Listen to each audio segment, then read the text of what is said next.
वफाकी वज़ीर इत्तलात फवाद चौधरी ने कहा है कि हम समझते हैं शहबाज शरीफ को अखलाकी तौर पर PAC की चेयरमैनशिप से इस्तीफा दे देना चाहिए। PAC के दफ्तर को इस्तेमाल किया जा रहा है। नैब केसेस में मुलव्विस दीगर मुल्ज़िमान को भी PAC में शामिल किया जा रहा है। वफाकी काबीना के इजलास के बाद प्रेस कॉन्फ्रेंस में वज़ीर इत्तलात ने कहा कि इजलास में अशियाई ज़रूरिया की कीमतों का तयन किया गया। इस मामले पर परवेज़ खरक की सरबराही में एक कमेटी बना दी गई है। गैस बिलों के बैरूनी ऑडिट का भी फैसला किया गया है। मुस्लिम लीग नून के रहनुमा एहसन इकबाल का कहना है कि मईशत का 2% गिरना कौमी खजाने पर 700 अरब रुपए से जायद का बोझ है। उन्होंने कहा कि हमारी 5 साल की मेहनत आज बर्बाद कर दी गई। न्यूज़ कॉन्फ्रेंस में एहसन इकबाल ने कहा कि इमरान खान ने तब्दीली के नारे लगाकर अवाम को धोखा दिया। CPAC के मंसूबे सुस्त रवि का शिकार हैं। इस हुकूमत को तो तैयार मंसूबों का रिबन काटने की भी तौफीक नहीं हो रही। उन्होंने कहा कि तरक्याती मंसूबों से 7.5 लाख रुपए से 7.5 लाख से जायद लोग बेरोजगार हो चुके हैं। जो तरक्याती मंसूबे नून लीग ने शुरू किए थे सब बंद हैं या सुस्त रवि का शिकार हैं। बुलेटिन में दीगर खबरें शामिल करेंगे। नवाज शरीफ को सर्विसेज अस्पताल से कोट लखपत जेल मुंतकिल कर दिया गया है। नवाज शरीफ को सख्त सिक्योरिटी में कोट लखपत जेल पहुंचा दिया गया। 4 दिन से नवाज शरीफ को सर्विसेज अस्पताल में रखा गया है, जहां कार्डियक यूनिट नहीं, ये कहना था मरियम नवाज का। नवाज शरीफ को एक अस्पताल से दूसरे अस्पताल ले जाया जा रहा है। मरियम नवाज ने कहा कि नवाज शरीफ की तज़हीक की जा रही है। उन्होंने कहा कि हमें रहम की भीख नहीं चाहिए। इस शख्स की सेहत से खिलवाड़ किया जा रहा है जो 3 बार वज़ीर आज़म रह चुका है। 4 दिन नवाज शरीफ को सर्विसेज अस्पताल में क्यों रखा गया? है हुकूमत का तो मुझे आप वापस जेल ले जाएं। अब वो उनको कह रहे थे कि आप PIC चलिए, तो जेल से PIC से वापस जेल, फिर सर्विसेज हॉस्पिटल, और अब वो PIC लेके जा रहे थे। तो हमें ये रहम की भीख नहीं चाहिए। उसकी वजह यह है कि मियाँ साहब का एक मसला था जो ये जानते हैं उनको था, और अगर एक अस्पताल से दूसरे अस्पताल, दूसरे अस्पताल से तीसरे अस्पताल, अगर तज़हीक उनकी मकसूद थी तो मियाँ साहब एक बहुत सेल्फ रिस्पेक्टिंग आदमी हैं। हमें वो तज़हीक का निशाना बनने को हम तैयार नहीं हैं। हमें इनकी रहम की भीख नहीं चाहिए। उनका मसला सीरियस था, और अगर दिल का उनका जो इशू है पुराना भी है, कुछ नई डेवलपमेंट्स भी हैं जिसकी वजह से उनको ये तकलीफ़ जो हो रही थी। तो इस किस्म का किसी की सेहत के साथ खिलवाड़ करना, वो भी एक ऐसे इंसान के साथ जो 3 दफ़ा इस मुल्क का वज़ीर आज़म है, जिसकी इतनी बड़ी खदमात हैं, जिसकी इतनी बड़ी फॉलोइंग है पूरे पाकिस्तान के अंदर। तो 4 दिन से उनको सर्विसेज हॉस्पिटल में ला के रखा हुआ है, जिसको पूरी दुनिया जानती है, कार्डियक यूनिट ही नहीं। दूसरी जानिब वज़ीर इत्तलात पंजाब फयाज़ उल हसन चौहान ने कहा है कि 1.5 महीने से आले शरीफ ने नवाज शरीफ को जेल से निकालने का शोर मचाया हुआ था। अस्पताल ले जाया गया तो जेल जाने की जिद शुरू कर दी। फयाज़ चौहान ने कहा कि आले शरीफ का पाकिस्तान में दिल नहीं लग रहा। टेस्ट में सामने आई बीमारियों का इलाज तो लाल हवेली से ही निकल आएगा। लाहौर की एहतसाब अदालत ने PTI रहनुमा अब्दुल अलीम खान को 15 फरवरी तक जिस्मानी रिमांड पर नैब के हवाले कर दिया। दौरान समाअत नैब प्रोसिक्यूटर ने दलाइल दिए कि अब्दुल अलीम खान का 2002 में 190 लाख का बॉन्ड निकला। 10 करोड़ 90 लाख अलीम खान के वालिद को बाहर से आमदन आई, मगर भेजने वाला कोई नहीं। बॉन्ड तस्लीम करते हैं लेकिन बाहर से आई आमदन तस्लीम नहीं करते, आसासे आमदन से मुताबिकत नहीं रखते। दौरान समाअत अब्दुल अलीम खान का कहना था कि जो असासे जाहिर किए उनके अलावा 1 रुपया या 1 इंच ज़मीन भी उनके पास नहीं। उन्होंने कहा कि नैब को तमाम तफसीलात फराहम कर चुके हैं, अब जिस्मानी रिमांड की क्या ज़रूरत है। साबिक़ सूबाई वज़ीर अब्दुल अलीम खान ने अदालत में मज़ीद कहा कि कल भी जब बुलाया गया तो नए सवालात दे दिए गए। कहा कि ख़त पर चेयरमैन नैब नाराज़ हैं और इस वजह से उन्हें गिरफ्तार किया गया। हलफन कहते हैं कि उनके वकील की जानिब से नैब को भिजवाए गए किसी खत का उन्हें कोई इल्म नहीं।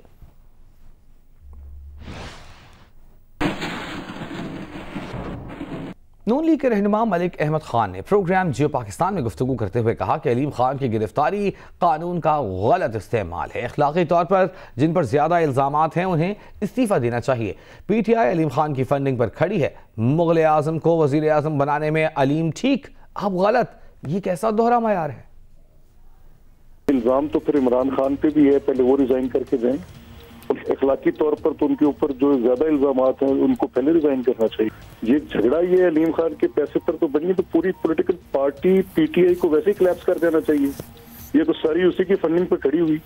मैं जो चीज शहबाज शरीफ के लिए गलत समझता हूँ मैं अलीम खान के लिए भी गलत समझूंगा, लेकिन मैं इसको कोई रूल ऑफ लॉ नहीं समझ रहा, मैं तो समझ रहा हूँ कि abuse of process of law है। ये नैब के पास इख्तियार ये मौजूद नहीं है कि एक इलेक्टेड रिप्रेजेंटेटिव की एक सैंक्टिटी होती है, उसको अगर इन्होंने अरेस्ट भी करना था तो उसको इतने कलरफुल मैनर में अरेस्ट करना था। हुकूमत बनाने में अलीम, पार्टी की पूरे टिकट्स बांटने में अलीम, लोगों को साथ शामिल करवाने में अलीम, तो जब उनको आप मुगल आजम को वजीर आजम बना दें तो तब तक अलीम ठीक, उसके बाद अलीम गलत। एक कैसा दौरा मयार है। आशियाना हाउसिंग स्कैंडल की समाअत, शहबाज शरीफ की अदम पेशी पर एहतसाब अदालत बरहम। रिमार्क्स दिए कि आज आशियाना केस में फर्द जुर्म आयद होना थी, शहबाज शरीफ मीटिंग अटेंड कर सकते हैं तो अदालत क्यों नहीं आ सकते? एयर एम्बुलेंस का इंतजाम कर लेंगे अगर शहबाज शरीफ की तबीयत खराब है। रिपोर्ट के मुताबिक शहबाज शरीफ ठीक लगते हैं, लगता है बिस्तर में पड़े पड़े बीमार हो गए। आइंदा समाअत पर शहबाज शरीफ की पेशी पर कोई उज़्र काबिल कबूल नहीं। अगर अदालत ने कोई फैसला दिया तो अच्छा नहीं होगा, मेडिकल सर्टिफिकेट देने वालों को भी यहां ला खड़ा करेंगे।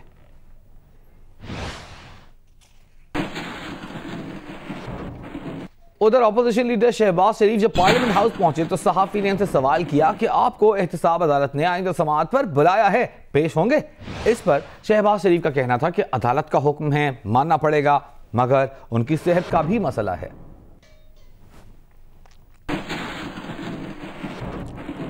पब्लिक अकाउंट्स कमेटी का चेयरमैन शहबाज शरीफ की ज़ेर सदारत इजलास हुआ। सरदार नसरुल्लाह दरेशक ने मुझे ख़त लिखा है, ये कहना था शहबाज शरीफ का। उन्होंने कहा इसलिए मुझे इस इजलास की सदारत नहीं करनी चाहिए। डीजी साहब, क्या आपने मुझे तलब किया है? हमने आपको किसी केस में तलब नहीं किया, ये जवाब दिया गया FIA के DG की जानिब से। उन्होंने कहा कि मैं FIA को मतलूब नहीं तो इजलास की सदारत करने में कोई हर्ज नहीं।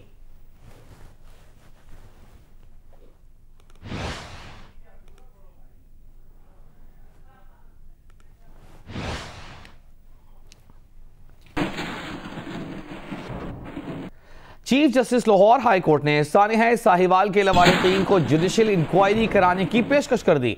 मकतूल खलील के भाई जलील के वकील से चीफ जस्टिस ने कहा कि अगर आप कहें तो जुडिशल इंक्वायरी का हुक्म दे सकते हैं, जुडिशल कमीशन की रिपोर्ट को आप केस का हिस्सा नहीं बना सकेंगे। अदालत ने यानी शाहिदीन को तलब करके बयानात रिकॉर्ड करने का हुक्म दे दिया।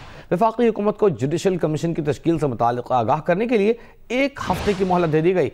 एडिशनल अटॉर्नी जनरल ने अदालत को बताया कि मुतासरा फरीक़ैन ने वज़ीर आज़म से जुडिशल कमीशन बनाने के लिए इस्तदा नहीं की। सरकारी वकील ने बताया कि अभी तक चश्मदीद गवाह का बयान रिकॉर्ड नहीं हुआ। अदालत का इजहार बरहमी। जस्टिस सदाकत अली ने रिमार्क्स दिए कि ये हवा में लिखते हैं सब कुछ हो रहा है लेकिन कागज़ पर कुछ नहीं होता।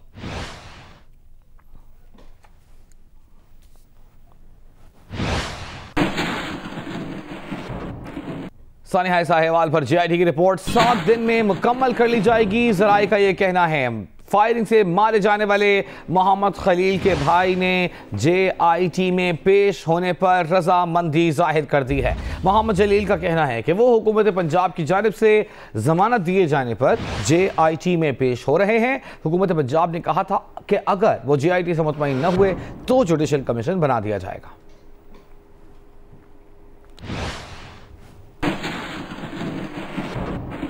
रमशा वसान कत्ल केस में गिरफ्तार मरकजी मुल्ज़िम जुल्फ़िकार वसान को मकामी और इंसदादी दहशतगर्दी की खुसूसी अदालतों ने 5 मुकदमात में मजमूई तौर पर 8 रोज़ा जिस्मानी रिमांड पर पुलिस के हवाले कर दिया। ASP इमरान खान के मुताबिक रमशा कत्ल केस के मरकजी मुल्ज़िम जुल्फ़िकार वसान का कोर्ट DG की मकामी अदालत ने 3 रोज़ा जबकि इंसदादी दहशतगर्दी की खुसूसी अदालत ने 4 मुकदमात में 5 रोज़ा जिस्मानी रिमांड मंजूर किया।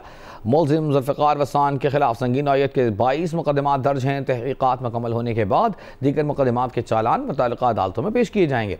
ASP के मुताबिक मुल्ज़िम जुल्फ़िकार वसान ने अपने 4 साथियों के साथ मिलकर 1 फरवरी को 15 साला रमशा वसान को गोलियां मारकर कत्ल किया था।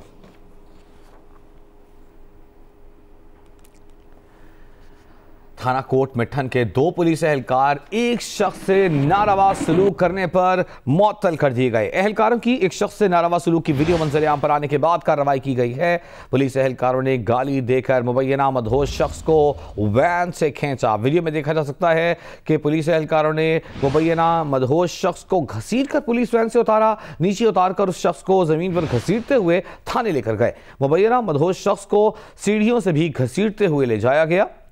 पुलिस का मौक़िफ़ है कि रिजवान मनशियात फरोश है और गिरफ्तारी के खौफ से ऐसी हरकतें करता है। रिजवान के खिलाफ 11 मुकदमात दर्ज हैं। हवालात में भी खुद को जख्मी करने की कोशिश कर चुका है। पुलिस तर्जुमान का कहना है कि ऐसा वाक़या दोबारा न हो, इसलिए जिम्मेदारों को कड़ी सजा दी जाएगी। Assalamu alaikum, I'm Huma Amir Shah. And I'm Abdullah Sultan. For more videos and updates, What you have got to do, you have got to click the subscribe button. don't forget to watch Geo News.